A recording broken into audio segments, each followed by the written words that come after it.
Dans la partie précédente, on a parlé d'intervalles de fluctuation d'échantillonnage. Alors le principe pour mémoire, c'est le suivant.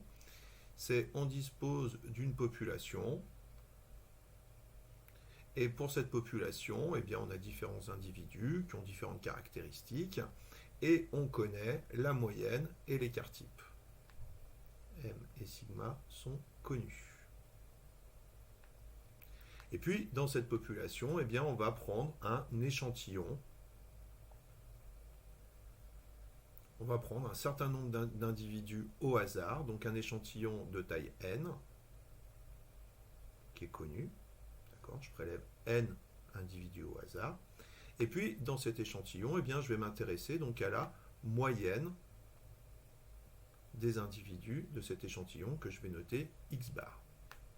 Évidemment, x bar, c'est une variable aléatoire. Ce n'est pas parce que je connais la moyenne de toute ma population que je vais pouvoir en déduire, que je vais pouvoir déterminer à coup sûr la moyenne d'un échantillon.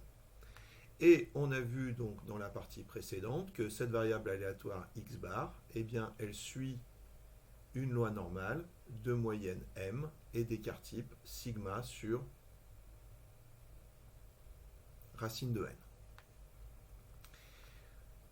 Du coup, on peut se dire, ok, quelle est la probabilité que x bar soit dans tel ou tel intervalle? Et plus précisément, on va chercher un intervalle centré autour de m qui va contenir un certain pourcentage des échantillons, des valeurs de x bar.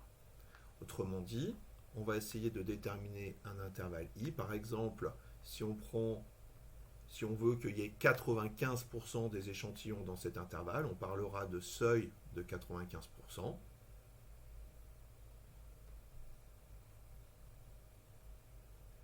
Eh bien, notre intervalle de fluctuation, il aura la forme suivante. M moins quelque chose, M plus quelque chose, de sorte qu'on a un intervalle qui est centré en M. Et puis ici, eh bien, on a une certaine valeur, donc pour 95%, c'est 1,96, fois l'écart type de x bar, c'est-à-dire sigma sur racine de n. Donc m plus 1,96 sigma sur racine de n. Voilà l'intervalle de fluctuation au seuil de 95%. Regardons un exemple pour clarifier un petit peu ça.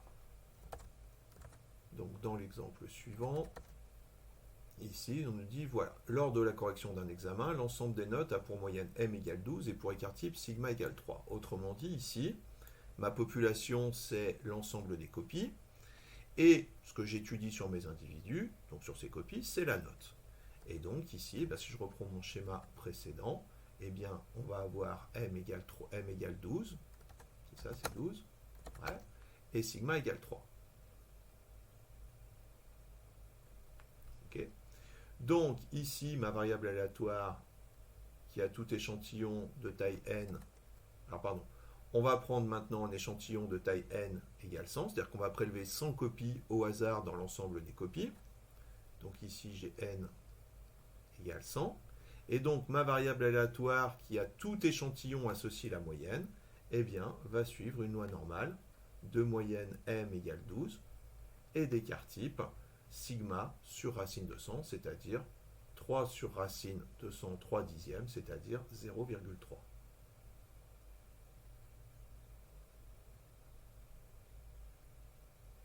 On peut donc déterminer l'intervalle de fluctuation, ça c'est sigma sur racine de n.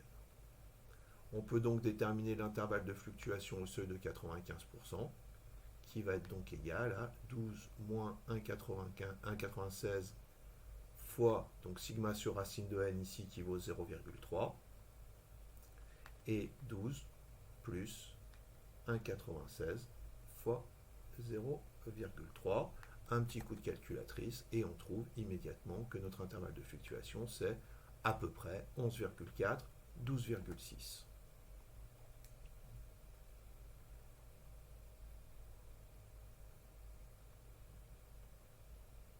Il faut bien comprendre la signification de ce résultat. C'est que si on prend un échantillon de 100 copies dans l'ensemble des copies de cet examen, eh bien 95% de ces échantillons, autrement dit on a 95% de chance, 95% des échantillons auront une moyenne entre 11,4 et 12,6. Alors pour bien visualiser ce qui se passe, on peut le simuler. Alors voilà un petit programme qui va nous permettre de simuler ça. Donc ici, j'ai une moyenne donc, de ma population qui vaut 12, un écart type donc, qui est de 3. Je fais des échantillons de taille 100. D'accord? Donc je prends 100 copies. Maintenant, ces échantillons, dans ma simulation, je vais en prendre un certain nombre. Je vais faire plein de paquets de 100 copies. Par exemple, je vais faire 1000 paquets de 100 copies. Alors si je fais ça, on va prendre un seuil de 0,95, 95%. Eh bien, qu'est-ce que ça me donne? Alors déjà, bon, on vérifie bien que sigma sur racine de n, c'est bien 0,3. Notre intervalle de fluctuation ici, qui est donné à deux chiffres après la virgule, 11,41 et 12,59. Et voilà ce qui est intéressant, ce qui s'est passé maintenant réellement. Ici, en fait, le programme a réellement tiré 1000 échantillons de 100 copies et a calculé à chaque fois la moyenne sur chacun de ces échantillons.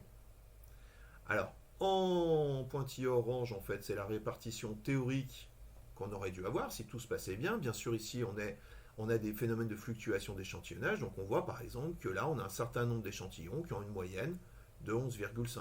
Il n'y en a pas beaucoup, mais il y en a quand même. On a des échantillons ici qui ont une moyenne de 12,25. Et puis, on remarque que quand même, la plupart des échantillons ont une moyenne autour de 12, ce qui était plutôt attendu, puisque la moyenne de la population, c'est 12. Donc, on s'attend à ce que la moyenne des échantillons soit proche de 12. Mais quand même, on a ici quelques cas particulièrement faibles, et puis ici, quelques cas avec des moyennes particulièrement élevées. C'est normal, pourquoi? Parce qu'en fait, la moyenne d'un échantillon, c'est quelque chose d'aléatoire. On pourrait très bien imaginer que dans notre échantillon, on a eu que des copies qui ont eu des zéros. Pas de bol, c'est pas de chance, on n'a que des copies qui ont des zéros, mais du coup la moyenne c'est 0. Il y a extrêmement peu de chances que ça arrive.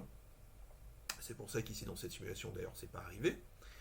Mais on peut tout à fait imaginer qu'il se passe n'importe quoi. Mais il n'empêche que 95% de tous les échantillons que j'ai pris, c'est-à-dire des 1000 échantillons que j'ai choisis, eh bien, vont avoir une moyenne entre 11,41 et 12,59. Ce qu'on vérifie ici. Ici, dans cette simulation, j'ai bien ici 95,30%, donc ce qui est plutôt pas mal, des échantillons qui sont dans cet intervalle-là. Donc c'est ça qu'il faut bien comprendre, c'est que j'ai la moyenne de ma population qui est connue, son écart type qui est connu. Par contre, la moyenne des échantillons, c'est quelque chose d'aléatoire, mais je peux dire que cette moyenne suit une certaine loi normale.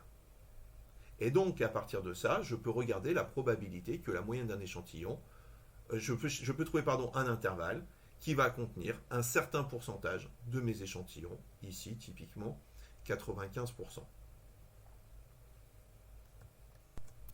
Alors, de la même façon, on peut échantillonner des fréquences.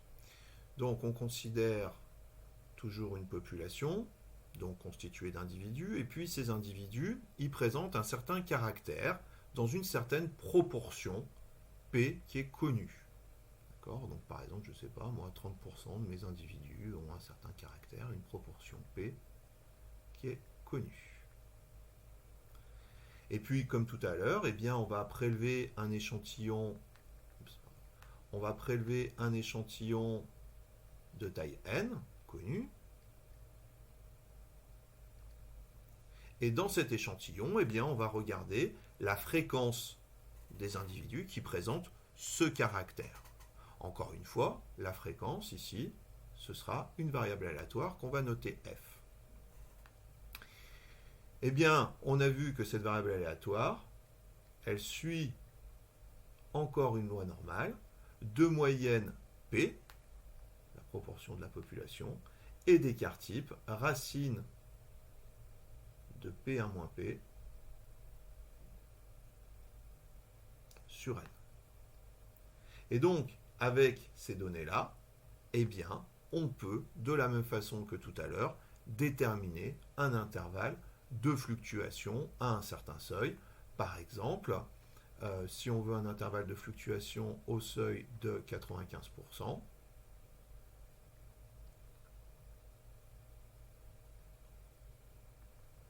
donc un intervalle centré en P qui va contenir 95% des échantillons, et bien ici, on va récupérer un intervalle qui aura la même forme que précédemment, sauf que au lieu de mettre m, on va mettre p, et au lieu de mettre sigma sur racine de n, on va mettre racine de p1 moins p sur n, c'est-à-dire p moins, alors pour 95% c'est 1,96, racine de p1 moins p sur n, et 1,96, p plus 1,96 racine de P1 moins P sur N. Maintenant, qu'est-ce qui se passe si, au lieu d'avoir un seuil de 95%, on veut un autre seuil? Par exemple, 92%. Imaginez maintenant que là, je ne veux plus un intervalle au seuil de 95%, mais maintenant un intervalle au seuil de 92%. Alors évidemment, la taille de mon intervalle de fluctuation va changer. Et qu'est-ce qui va déterminer cette taille? C'est ce coefficient ici, ce 1,87. Alors comment est-ce qu'on fait pour le calculer, ce coefficient? Eh bien de manière très simple, si je note t, sa valeur, eh bien t va être solution de l'équation 2pi de t moins 1 égale 0,92. Ça se montrerait facilement si notre variable aléatoire grand F, on la centre et on la réduit. Alors ça, bien, on va résoudre ça. Ça nous fait 2pi de t égale 1,92, c'est-à-dire pi de t égale 1,92 divisé par 2, c'est-à-dire 0,96. D'accord?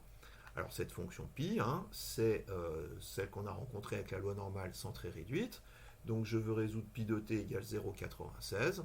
Eh bien, je regarde dans mes tables de la loi normale centrée réduite, je les lis à l'envers, je cherche 0,96, c'est à peu près bien, 0,9599, il va très bien, donc ça me fait 1,75. Et donc, ici, j'obtiens t égale 1,75, d'où mon intervalle de fluctuation, p moins 1,75 racine de P1 moins P sur N et P plus 1,75 racine de P1 moins P sur N.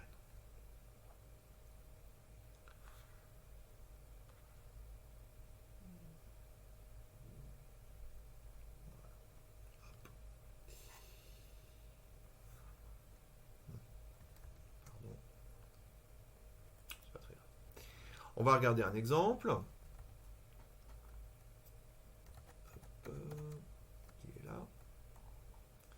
Donc, j'ai une population, et dans cette population, on constate qu'il y a 52% de garçons. Donc, si je reprends mon schéma précédent, eh bien ma proportion P, ici, qui est connue, 52%, c'est 0,52. Attention, c'est pas 52, c'est 0,52. Dans cette population, eh bien, je prends un échantillon de taille n égale 400. Donc n égale 400 ici. Et donc la variable aléatoire grand F qui a tout échantillon associe donc le pourcentage, la fréquence de garçons dans cet échantillon. Eh bien, elle va suivre une loi normale de moyenne 0,52 et d'écart type, donc racine de 0,52 fois 0,48 sur 400. Et on fait un petit coup de calculatrice et on se rend compte que cette valeur-là, elle vaut à peu près 0,025. Donc ma variable aléatoire f suit une loi normale de moyenne 0,52 et d'écart type 0,025. Si maintenant, eh bien, je veux un intervalle de fluctuation de f au seuil de 92%, donc j'ai calculé que pour 92%, la valeur ici c'était 1,75, eh bien, j'ai qu'à remplacer ici P par 0,52.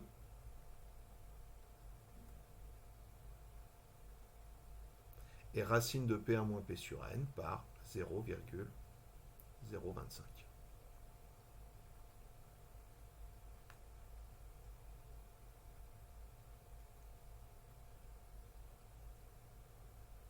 Voilà, donc un petit coup de calculatrice, bon ça on n'en a plus besoin. Un petit coup de calculatrice et ça me donne un intervalle de fluctuation à peu près égal à 0,47, 0,57.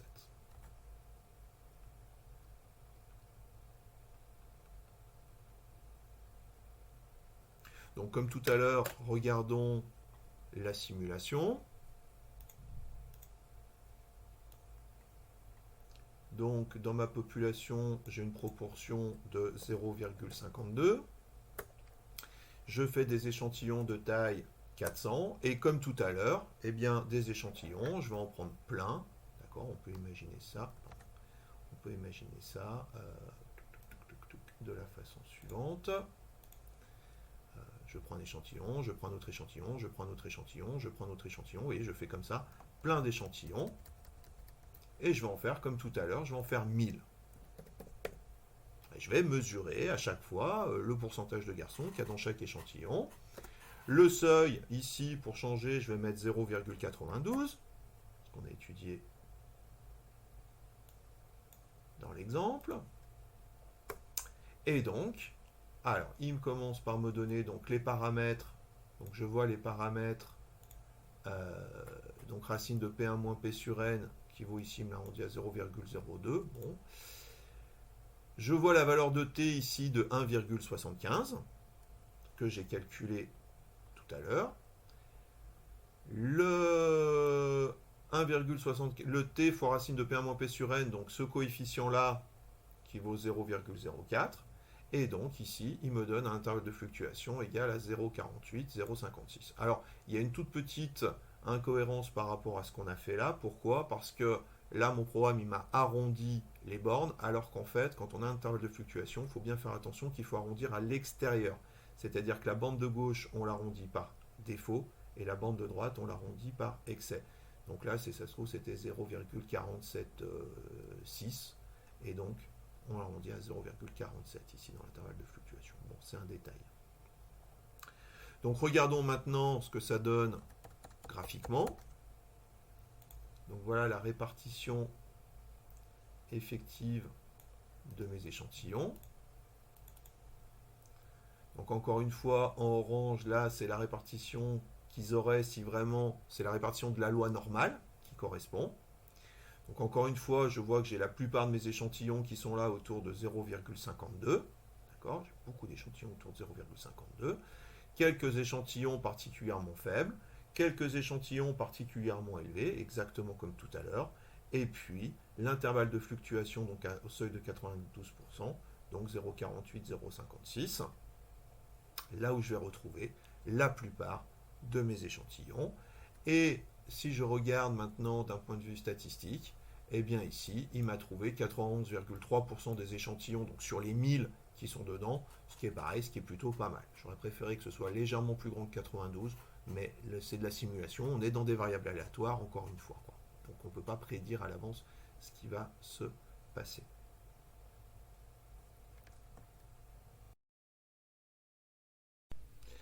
Alors, dans cette partie, on va se servir des intervalles de fluctuation pour voir si on peut valider ou non une certaine affirmation.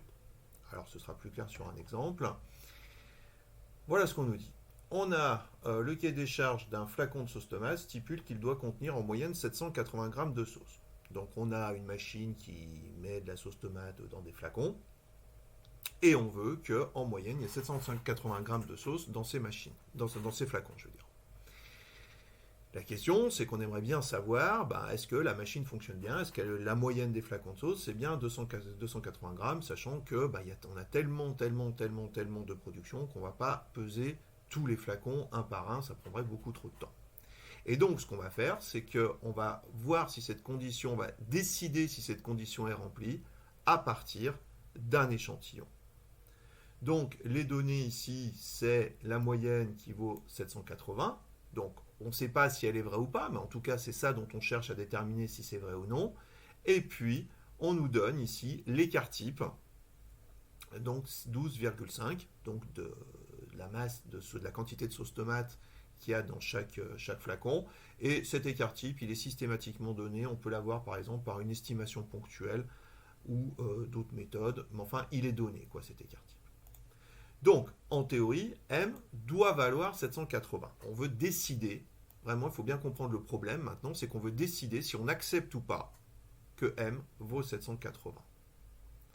Alors, on prélève un échantillon et on décide de prélever un échantillon de taille n égale 36.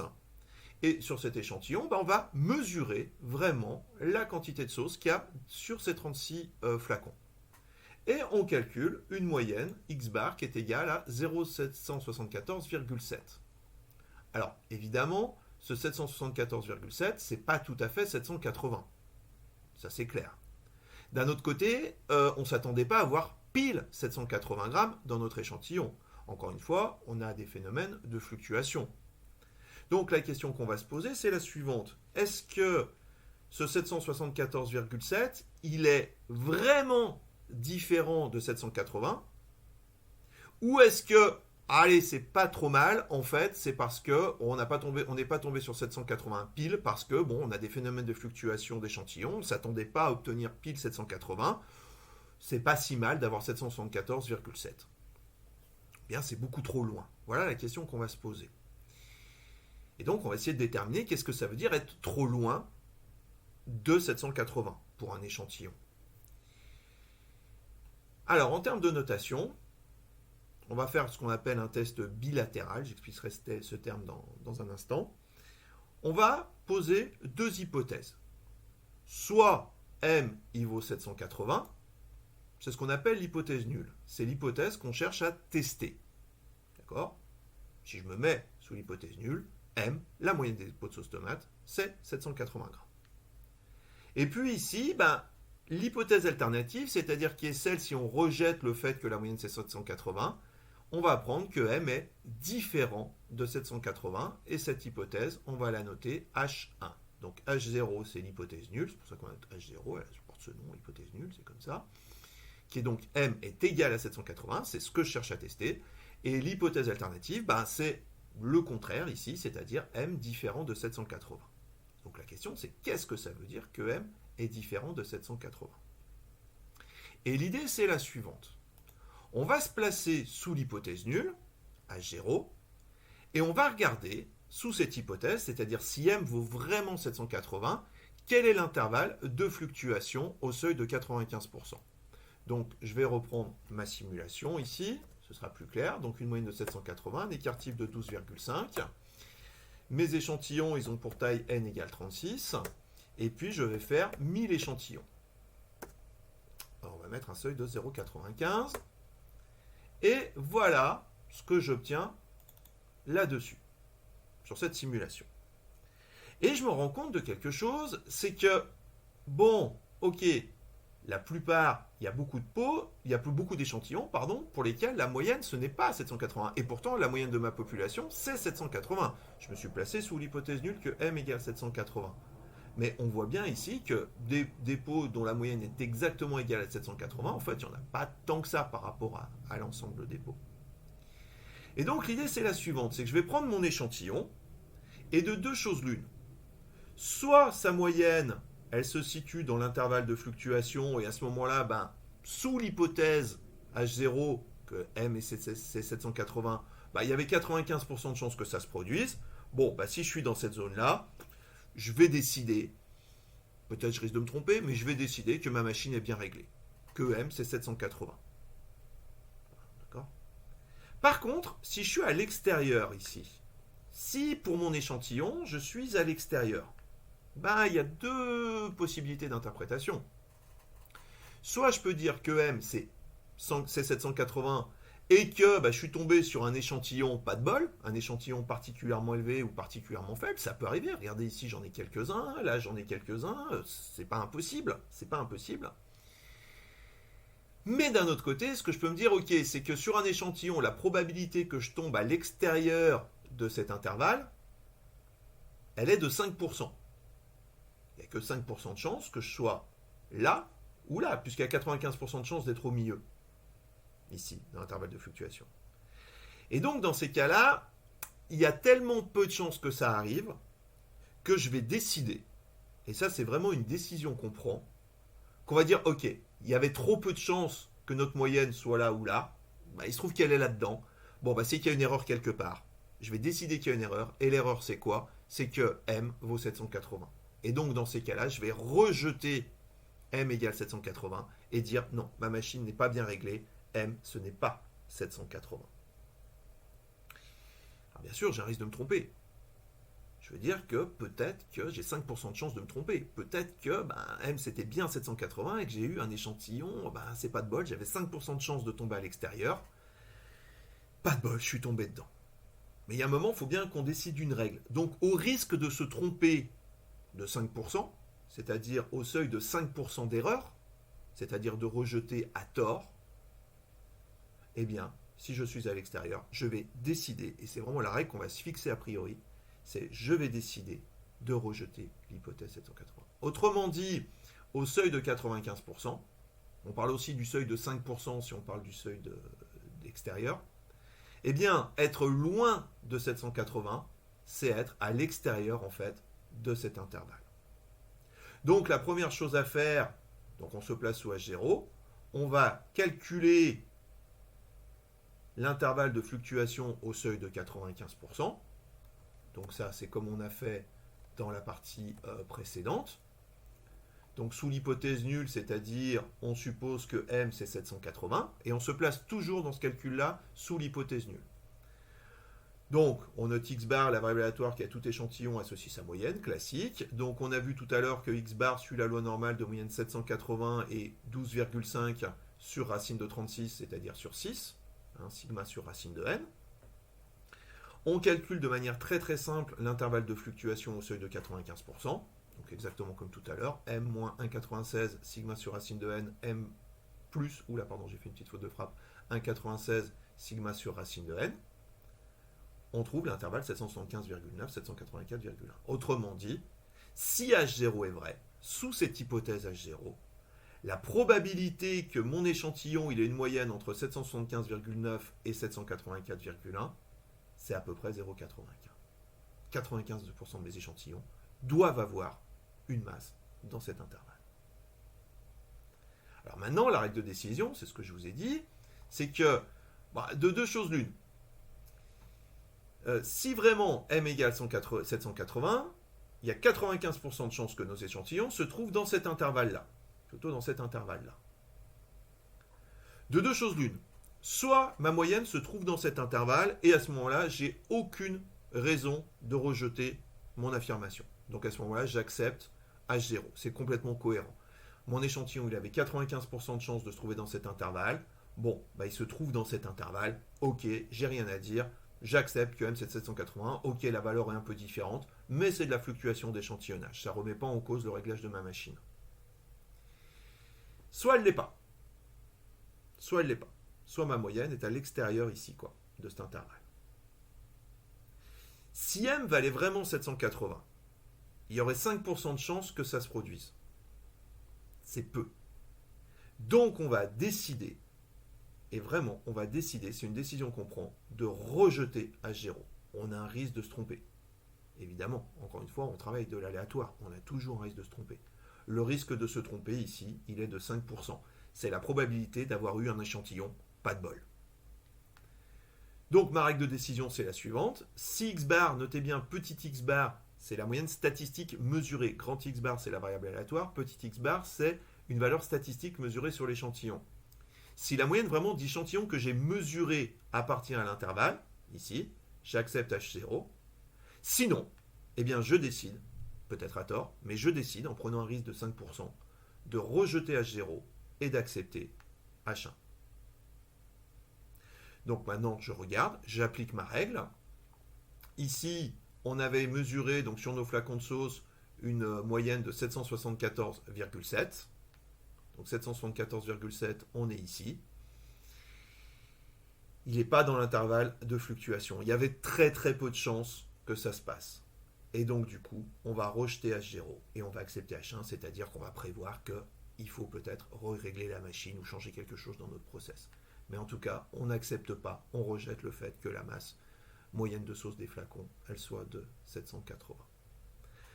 Alors ici, on parle de test bilatéral. Pourquoi? Eh bien parce que la zone de rejet est des deux côtés. D'accord? Mon hypothèse alternative, il faut bien comprendre ça, mon hypothèse alternative, c'est que M est différent de 780. Comment est-ce que M peut être différent de 780?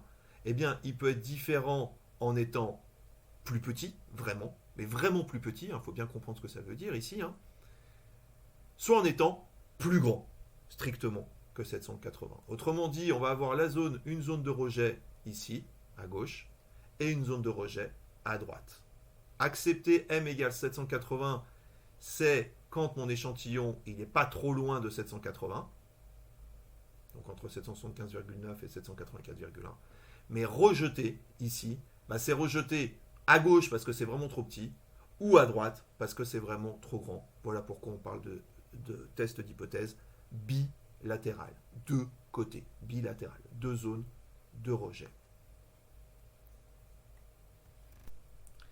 Alors d'une façon similaire, on peut faire ce qu'on appelle un test unilatéral. L'idée c'est la suivante. Ici, dans l'exemple précédent, donc on avait trouvé une moyenne de 774,7, qui était donc, on avait décidé que du coup M c'était pas 780, mais on peut se demander maintenant, est-ce que 774,7 c'est vraiment plus petit que 780? Alors c'est un petit peu différent du problème de tout à l'heure. C'est-à-dire que maintenant, mon hypothèse nulle, c'est toujours M égale 780, H0, ça ne bouge pas. Par contre, regardez l'hypothèse alternative, c'est que maintenant, M est strictement plus petit que 780. Et donc, l'idée, ça va être de déterminer, eh bien ici, notre zone de rejet. Alors, vous voyez, ici, on parle de test unilatéral, parce que notre zone de rejet, maintenant, eh bien, M strictement plus petit, pour rejeter... M est strictement plus petit que 780. Pour rejeter cette affirmation, eh bien ce coup-ci, maintenant, on n'a plus qu'un seul côté à gauche.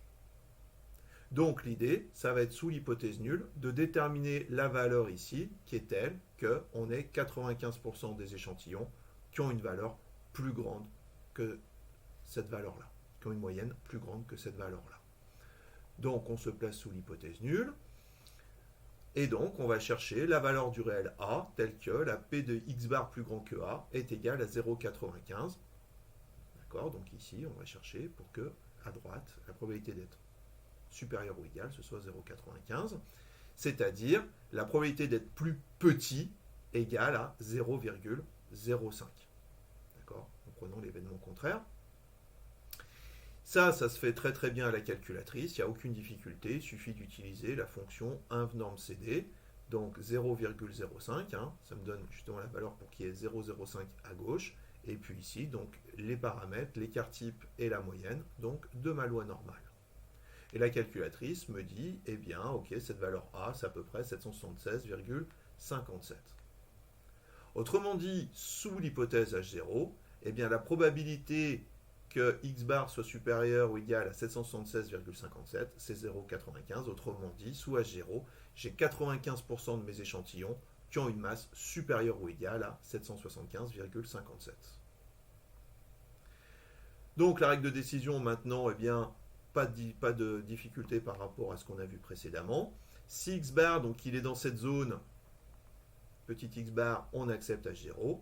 Et puis sinon, si on est là, c'est vraiment que là, on était vraiment trop petit, quoi. Et donc, à ce moment-là, on rejette H0, mais du coup, on accepte H1, donc l'hypothèse alternative, qui est M, strictement plus petit que 780. D'accord?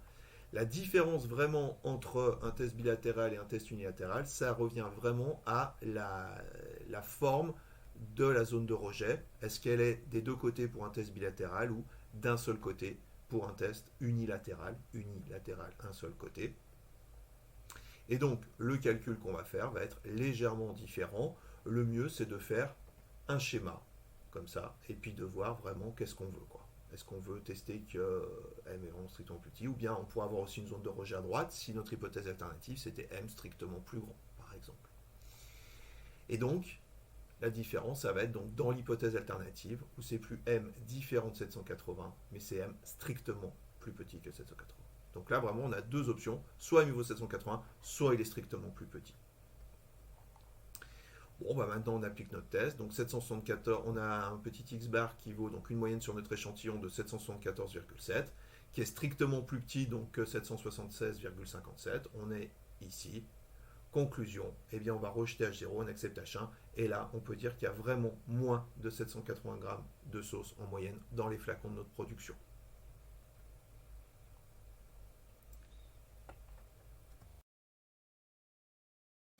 Alors dans cette dernière partie, on va voir le problème de l'estimation. Alors le problème de l'estimation, c'est un problème qui est particulièrement intéressant. C'est le problème d'ailleurs qui est à la base de tous les sondages. Alors l'idée, eh bien, c'est la suivante. Donc on a toujours une population à un échantillon. Seulement maintenant la différence, c'est que dans notre population, eh bien, la moyenne et l'écart type, on ne les connaît pas. On n'a aucune information sur notre population. Typiquement parce qu'elle est trop grande, ça coûterait trop cher à mesurer, etc., etc. Et donc le but du jeu, ça va être d'essayer d'estimer la moyenne et l'écart type. Donc pour ça, on prélève un échantillon, donc de taille n, connu comme d'habitude, et on mesure une moyenne x bar et un écart type petit s qui sont connus. Et donc le problème qu'on va se poser, c'est à partir de x bar et s, eh bien, comment faire? Est-ce qu'on peut estimer m et sigma? De la même façon, on peut essayer d'estimer une fréquence. Donc dans ma population, j'ai une proportion P qui est inconnue. Je ne connais pas la proportion.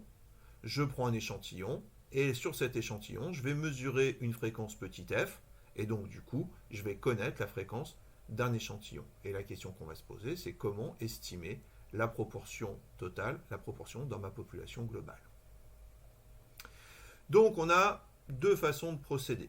La première façon, qui est la façon, j'ai envie de dire, naïve, c'est ce qu'on appelle une estimation ponctuelle. Alors, pour avoir une estimation ponctuelle, eh bien, c'est assez simple. Donc ici, j'ai mesuré le x-bar de mon échantillon et l'écart type petit s de ma population. Eh bien, x-bar, ce que je vais prendre comme estimation de m, je vais tout simplement prendre ma moyenne de mon échantillon. Et puis, pour l'écart type, alors c'est un tout petit peu différent. Il y a un petit coefficient ici. Comme écart type comme estimation de sigma, on va prendre racine de n sur n-1 fois S. On a ce petit coefficient racine de n sur n-1, ça c'est pour compenser un petit biais statistique. Il faut savoir que sur votre calculatrice, quand vous faites un tableau de statistiques, en tout cas sur la Casio, vous avez deux écarts types qui apparaissent. Vous en avez un, c'est sigma x, donc c'est le plus petit des deux, c'est l'écart type vraiment mesuré sur votre échantillon, quand vous avez rentré vos données de votre échantillon dans votre calculatrice. Et le deuxième, donc qui est légèrement plus grand, ce nombre-là est un tout petit peu plus grand que 1, eh bien, qui correspond à l'estimation ponctuelle de l'écart type de la population. Donc pour estimer la moyenne, on prend x bar, et pour estimer l'écart type, eh bien, on prend racine de n sur n-1 fois s. Voilà. De la même façon, pour estimer une fréquence, ça c'est beaucoup plus simple. Pour estimer une proportion, je veux dire, j'ai la fréquence de mon échantillon, tout simplement, comme estimation de P, je vais prendre la fréquence de mon échantillon. Par exemple, je sais pas moi, si je fais une élection et que je fais un échantillon de taille n égale 100, et que sur cet échantillon, j'ai 53% de personnes qui veulent voter pour moi, eh bien, comme estimation de la proportion de personnes qui veulent voter pour moi dans la population, je prendrai 50 et quelques pourcents, enfin ce que j'ai mesuré sur mon échantillon. Alors, cette estimation ponctuelle, elle a des intérêts, mais elle a aussi beaucoup d'inconvénients. Le principal inconvénient est que si je prends deux échantillons différents, eh bien, je vais avoir deux estimations différentes. Donc, en fait, dans ce sens-là, c'est pas très fiable. En plus, par rapport à ce qu'on a vu précédemment, à cause des phénomènes de fluctuation d'échantillonnage, on voit bien que ce qu'on mesure sur un échantillon, c'est pas la vraie valeur de la population. Mais il n'empêche que cette estimation ponctuelle a des intérêts. En particulier, si la taille de l'échantillon est très grande, eh bien, l'estimation ponctuelle fournit quand même une bonne estimation de mes paramètres de ma population. Et puis l'estimation ponctuelle sert aussi pour estimer l'écart type de la population. Et là, pour le coup, ça marche plutôt bien. Ça marche plutôt bien. Donc là, ça fournit une bonne estimation de l'écart type. Alors maintenant, évidemment, cette moyenne, cet écart type ou bien cette proportion, je ne les connais pas, bon, j'ai une estimation ponctuelle, j'aimerais bien avoir quelque chose d'un peu plus, dont je puisse être un peu plus sûr. Et donc l'idée, eh bien, c'est plutôt que d'estimer par une valeur, ponctuelle c'est une valeur, un point, quoi, c'est une valeur, eh bien on va essayer d'estimer les paramètres à l'aide d'intervalles, ce qu'on appelle des intervalles de confiance. Alors ces intervalles de confiance, en fait, on va définir ce qu'on appelle un seuil de confiance. Et à partir donc des paramètres de l'échantillon, on va déterminer un intervalle de confiance avec un certain seuil de confiance qui ne contiendra pas forcément la vraie valeur des paramètres de ma population, mais en tout cas, si on prend un seuil de confiance, mettons de 95%, eh bien 95% des échantillons me donneront des valeurs, des paramètres qui sont dans cet intervalle. Regardons pour la moyenne. Eh bien, j'ai une population donc de moyenne M inconnue et d'écart type sigma qui est connu. Alors, on supposera toujours de toute façon dans cet exercice que sigma est connu, par exemple par une estimation ponctuelle, d'après l'échantillon. Donc, comme d'habitude, à tout échantillon de taille n, j'associe sa moyenne x bar qui suit la loi normale de moyenne m sigma sur racine de n. Je prélève concrètement un échantillon de taille n et je calcule sa moyenne. Je calcule sa moyenne, eh bien, l'intervalle de confiance, c'est x bar moins t sigma sur racine de n, x bar plus t sur racine de n, où t, c'est la solution de l'équation 2pi de t moins 1 égale mon coefficient de confiance. Le coefficient de confiance, c'est 2pi de t moins 1. Donc, exactement comme pour les intervalles de fluctuation, si j'ai un coefficient de confiance de 95%, eh bien on retiendra que t c'est un 96, et puis pour un coefficient de confiance de 99%, on retiendra que t c'est 2,58. Voilà deux valeurs qui reviennent assez fréquemment. Et puis de la même façon pour estimer une fréquence, c'est en tout point identique. Donc j'ai la fréquence petit f de mon échantillon, et bien pour estimer P, la proportion de ma population, eh bien l'intervalle de confiance, ce sera f moins t racine de f1 moins f sur n, et f plus t racine de f1 moins f sur n, l'intervalle de confiance avec le coefficient de confiance, encore 2pi de t moins 1. Alors encore une fois, il faut bien comprendre que ça, c'est un intervalle qui contient ou pas la vraie valeur. Mais si j'ai un seuil de confiance de 95%, 95% des échantillons me donneront un intervalle qui contient la vraie valeur de ma population. Alors, la bonne nouvelle, c'est que quand on regarde l'allure de ces deux intervalles, que ce soit pour la moyenne ou que ce soit pour la fréquence, ils ressemblent énormément à ce qu'on a vu dans les intervalles de fluctuation. D'accord ? La seule différence, c'est qu'ici, au lieu de mettre M, on met X bar. Après, le reste, c'est pareil. Et la seule différence, c'est qu'au lieu de mettre P, ici, on met F. Mais attention à quelque chose. Leur utilisation est complètement différente. Et celle-là, il faut faire attention à ne pas se mélanger, à ne pas se laisser aveugler par cette similarité. Quand on a quand on travaille avec des intervalles de fluctuation, on va remonter un petit peu, je connais les paramètres de ma population et j'essaye de regarder comment mes échantillons vont fluctuer. D'accord ? Je connais moyenne écart type ou je connais proportion et je regarde mes échantillons, comment ils vont fluctuer. Dans le cas des intervalles de confiance, c'est exactement le contraire.